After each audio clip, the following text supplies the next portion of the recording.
morning, everybody. I'm Jordan Hassel, I'm Devon Bird. and we did our presentation on Chiari malformations.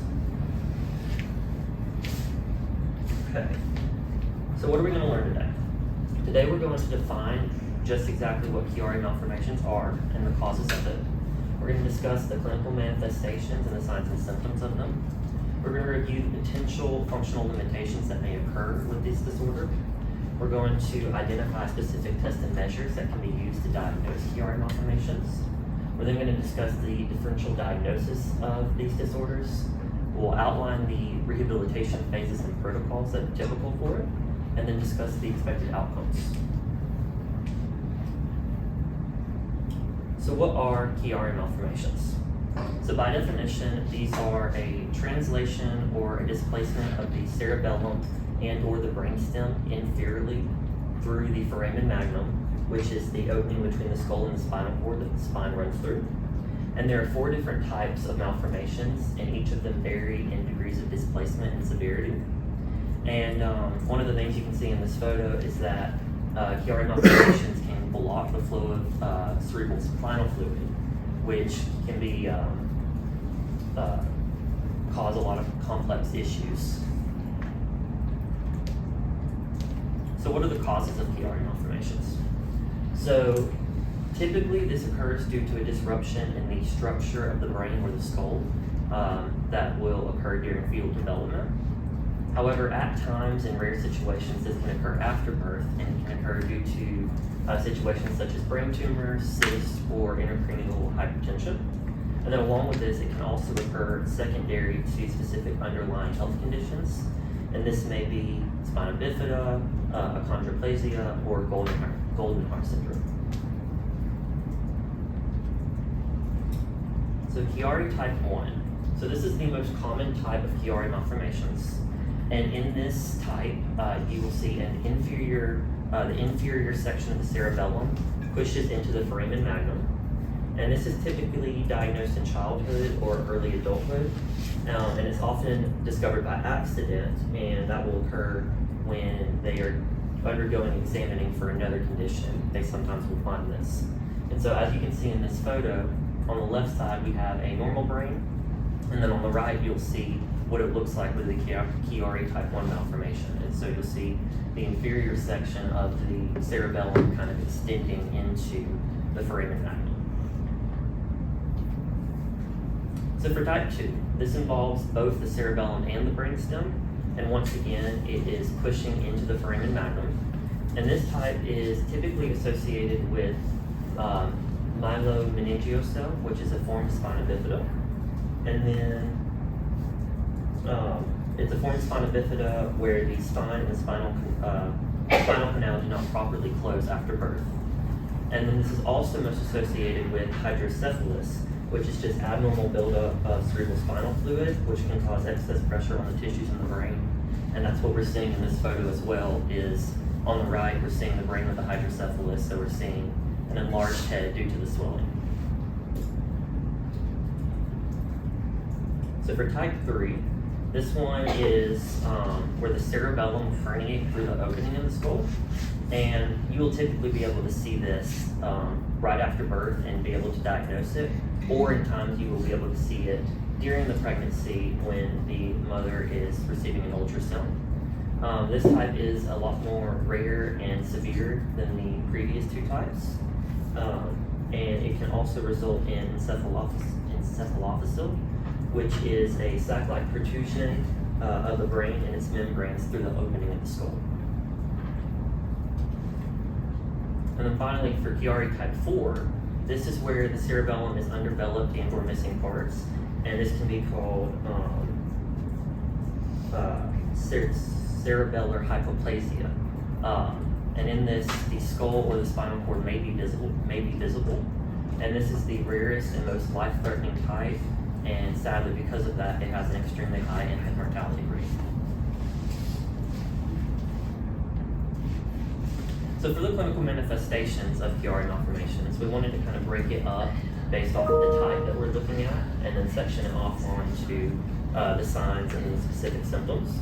So for type 1, you may see for signs decreased muscle strength, specific deficits with balance and coordination, you may see nystagmus or an ataxic gait. And then for the symptoms of this, the patient may experience headaches, neck pain, dizziness, hypersensitivity to light, or difficulty sleeping. And then for type 2, the patient may see, or there may be signs of decreased upper extremity strength or a downbeat nystagmus. And then nystagmus is just involuntary eye movement. So the downbeat nystagmus would be where the eye kind of drifts upwards and then quickly goes back down. And so for the symptoms of type 2, the patient may experience difficulty swallowing, vocal cord weakness, so difficulty talking, or breathing difficulties. And then for type 3, you may see for signs encephalocele, which is what we were just talking about, or severe neurological deficits. And then the symptoms for this get a little bit more severe, so you may see seizures, neurological impairments, headaches, or neck pain. And then for type 4, which is the most severe type, in this you will see cerebellar hypoplasia, which is the underdeveloped cerebellum. And then you also may experience brain malformations. And these specific signs would have to be observed through imaging a lot of the time.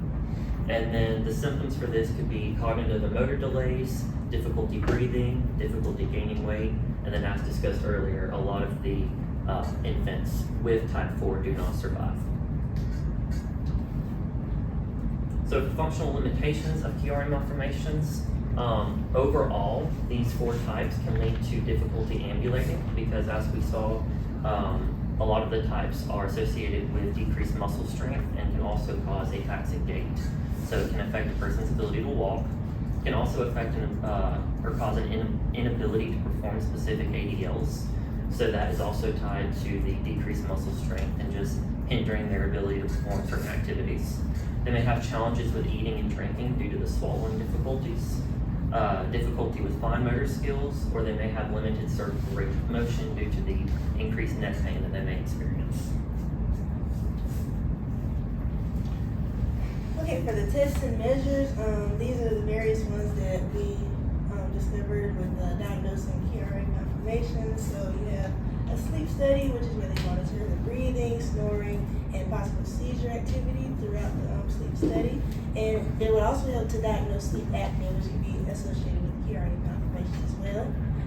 Then you have the swallowing study, which is where they use x-rays to observe the swallowing process, and it detects abnormalities subjective to lower brainstem dysfunction. Then we have brainstem auditory evoked potential, or BAIR, which is an electrical test to examine the hearing apparatus brainstem connections and assess the proper functioning of brainstem overall. Then we have the MRI, which is where it provides detailed images of the brain and cerebellum and spinal cord, and can assess CSF flow and neural movement at the foramen magnum. CT scan, which is evaluating bony abnormalities at the skull base, and it is actually less effective than MRI for analyzing the posterior fossa or spinal cord, but is a useful tool for evaluating bony abnormalities at the base of the skull and the cervical canal. And then we have the myelogram, which is the injecting contrast materials into the CSF space using and taking x-rays, and it shows the pressure on the spinal cord and nerves due to the malformations. Okay, and these are some Chiari malformations differential diagnoses, or diagnoses, sorry. So you have syringomyelia or hydromyelia, which is a fluid-filled cavity within the spinal cord that can cause similar symptoms to Chiari malformations. And it's also often associated with it, but it can occur independently due to other causes like trauma or infection. Then you have the pseudomotor cerebri, or idiopathic intracranial hypertension, which is characterized by increased intracranial pressure without a detectable tumor. Then you have Arnold-Chiari type 2 malformation, which is specifically when considering type 1 Chiari, it is important to rule out a type 2 malformation, which is more severe and associated with a different condition. Tethered cord syndrome, it occurs when the spinal cord is abnormally attached to the spinal column and limiting its ability to move freely. Then you have spondylitic myelopathy, which is a condition where the spinal cord is compressed by a degenerative change in the spine. Cervical spondylosis, which is age-related wear and tear on the cervical spine. Then you have hydrocephalus, which is an excessive accumulation of CSF in the spine in the brain's ventrals. Cerebellar tumors, which are tumors in the cerebellum, which can cause mass effects and symptoms similar to those of a Chiari malformation. Then you have hyperplasia or basilar invagination, and that's abnormalities at the skull base where the bones are flattened or displaced, leading to compression of the brainstem and cranial nerves.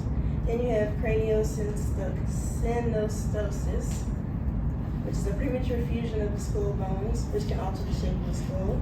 Then you have epilepsy, which in some patients with Chiari malformation may have seizures. So, as we know, epilepsy is a form of a seizure in itself. Then you have cervical spinal stenosis, which is a narrowing of the spinal canal in the neck region, which can lead to compression of the spinal cord and nerves. Alright, so the rehabilitation process for individuals with Chiari malformations is usually used to manage the symptoms and improve function and quality of life. So the exercises for the max phase would be deep breathing exercises, passive range of motion, and gentle isometrics. So the goal is to protect the surgical site and prevent complications and begin the healing process. So the precautions will be minimal movement, strict bed rest, and avoidance of activities that could increase intracranial pressure or strain the surgical area. So then the moderate phase is progression to active range of motion, light resistance exercises, and balance and coordination exercises, and gait training.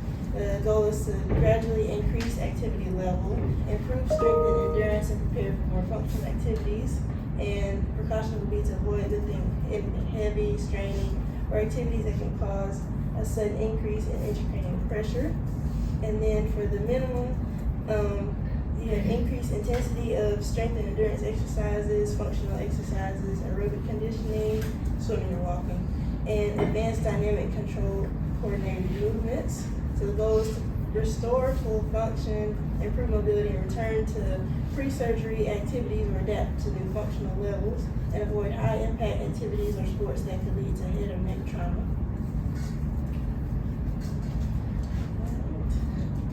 Then potential surgical procedures. You have for individuals with Chiari malformations, the primary surgical procedure is a posterior fossa decompression, and the steps include craniectomy, which is the removal of a portion of the skull to enlarge the opening of the foramen magnum. Then you have the laminectomy, which is the removal part of the body of bony coverings of the spinal canal to provide more room for cerebral spinal fluid circulation. Then you have duroplasty, which is the opening of the dura mater. Then you have the tonsillar cauterization, in some cases cauterizing the cerebellar tonsils to reduce their size, although this is more invasive and not always necessary, but it is something to mention.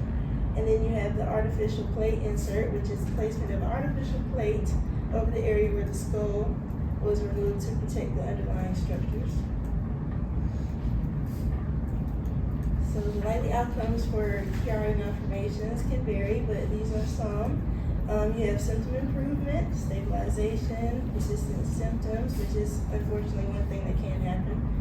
Then you have recurrence, complications, quality of life improvement, ongoing management, and psychosocial impact. So some of these may not be the best outcomes, but they are something to remember that it can likely happen. Alright, so an overview, Chiari malformations are characterized by inferior displacement of the brainstem and cerebellum into the foramen magnum, and there are four different types, type 1 through 4. And Chiari malformations can affect a person's functional ability to navigate throughout their day. There are various tests that are utilized for measuring and diagnosing Chiari malformations, such as MRI and CT scans. The use of imaging studies such as MRI help to distinguish any differential diagnoses, and the rehabilitation process for Chiari malformation is designed to help patients manage their symptoms, and the outcome for Chiari malformations can vary from one individual to another, but the success rate is individualized. And these are our references.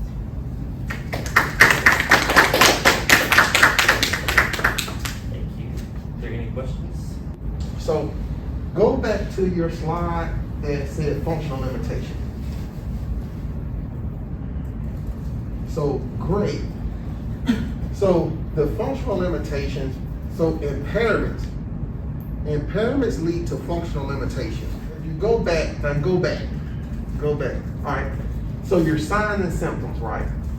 So of type 1, which of those are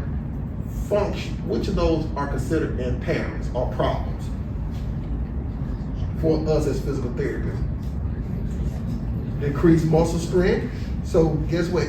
If they have decreased muscle strength, that could lead to some type of functional limitation.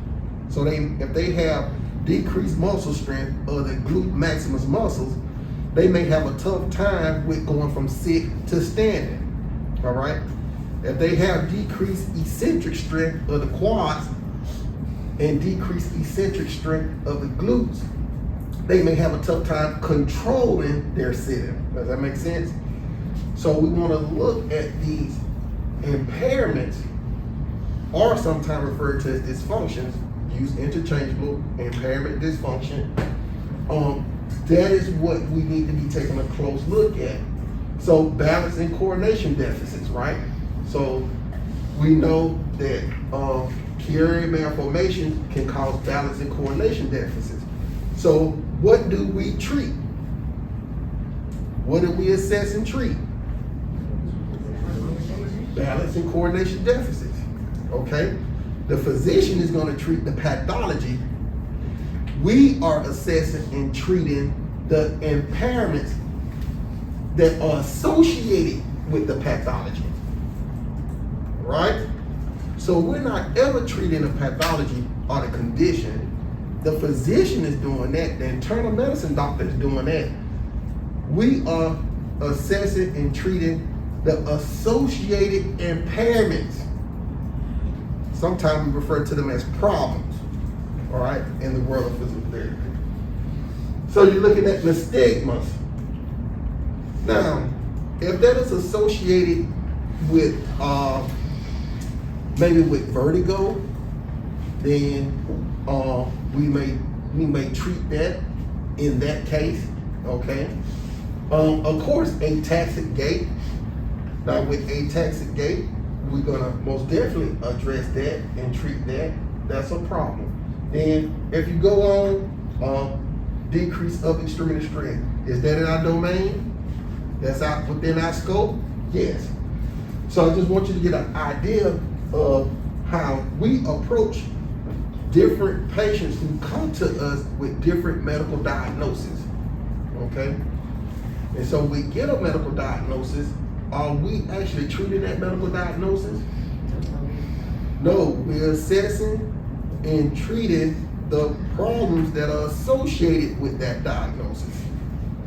And our physical therapy assessment is consistent of what foundations? For examination, differential diagnosis, right? And prognosis. So our physical therapy assessment is going to actually give the physician or whoever we consult with, and even ourselves and other healthcare professionals, is going to let them know what the patient's problems are.